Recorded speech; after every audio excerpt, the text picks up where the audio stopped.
And the title of his talk is Visualizing Together, Community Visualization Challenges and Their Educational Inspiration. Okay, I'll just do it with the mouse here. Should be fine. Perfect. Thank you. So a little bit about me. As mentioned, I'm a risk strategy analyst at Payoneer. I'm a father, partner, and Tel Aviv resident. Actually, we also have a newborn, so thank you all for the inspiration for the baby data. And my wife will sure be pushing me to look at it. I'm also a proud dog owner. That's our dog Milo. And I enjoy data analysis and visualizations. But I actually came about it by chance. A few years ago, when I was an MA student for sociology at Ben Gurion, I wanted to analyze my thesis data in something other than what we learned back then. And that's how I came across the R programming language. And I asked myself, how do I learn to use R? And I realized that basically by manipulating and visualizing data, which consequently led me to visualization challenges. So in the coming few minutes, I want to share with you a few things I really like about these challenges and some things I took away from them for me. The first thing I'd like to touch on is community. So roaming across Twitter, wanting to learn R, I came across the Tidy Tuesday hashtag and the Tidy Tuesday project. The Tidy Tuesday is a visualization project, a weekly project, where each week Thomas Mock publishes a new data set and the community, our community, is welcome to analyze and visualize it and post it online on Twitter. So eager and excited to learn R, not really knowing what to do with it, I came across the first week, national parks, and I said, this is the week I'm going to participate in. Again, I don't have any experience, but it was something I wanted to do. So I looked at the data, I saw an interesting trend, somewhat intuitive, of the increase of number of visitors across year.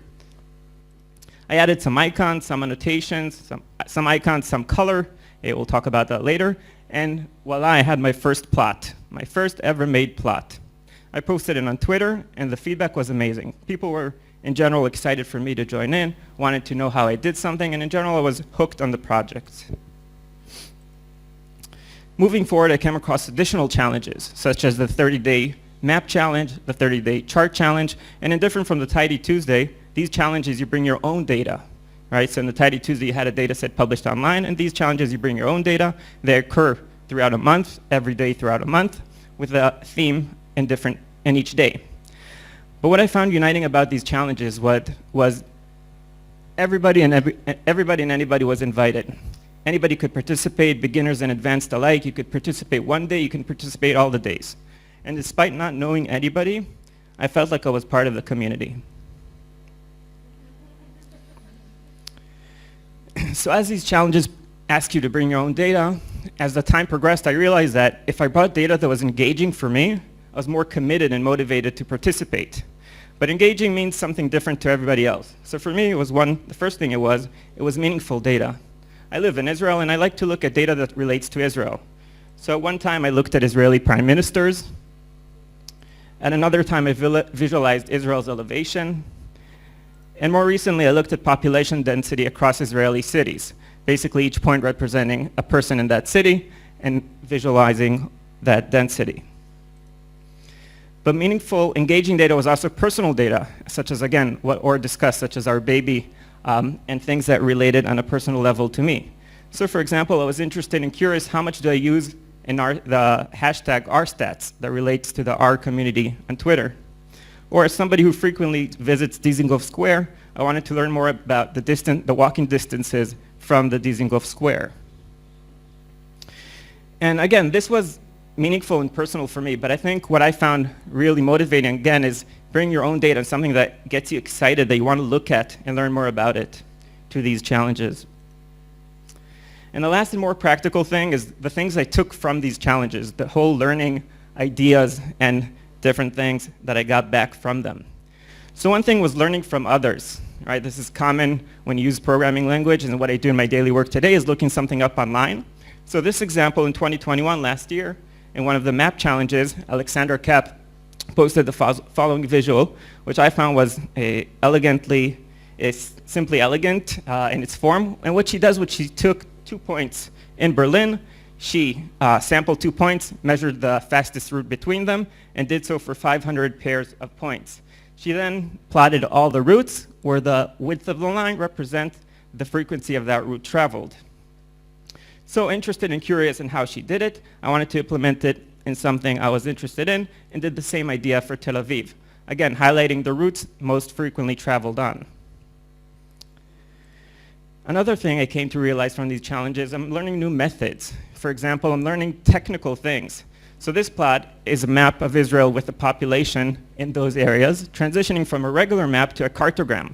But this, I think, took me like 2 weeks to figure out how on earth do I have this transition? Because you have some blog posts that you can follow along, but then an error occurs, and you need to fix that, and then you go somewhere else and fix that. So that was something I realized I've been learning more and more.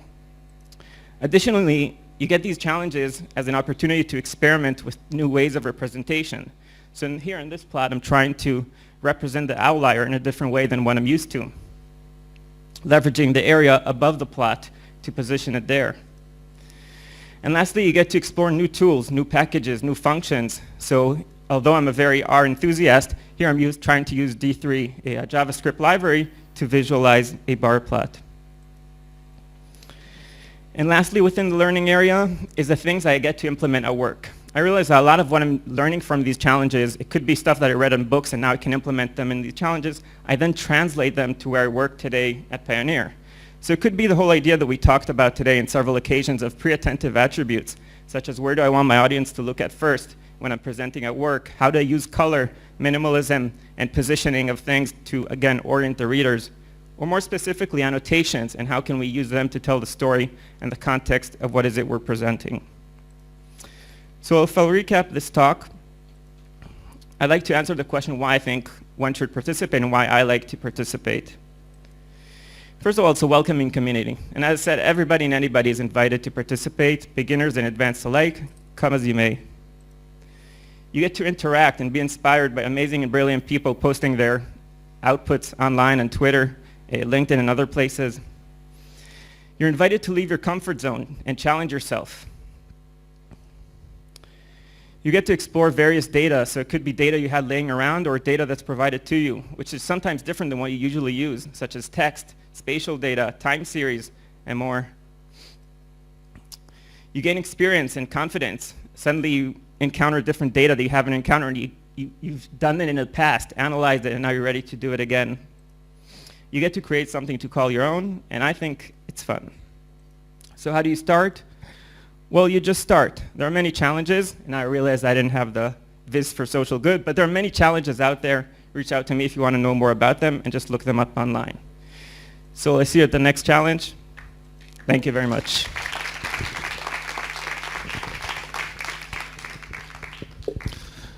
What I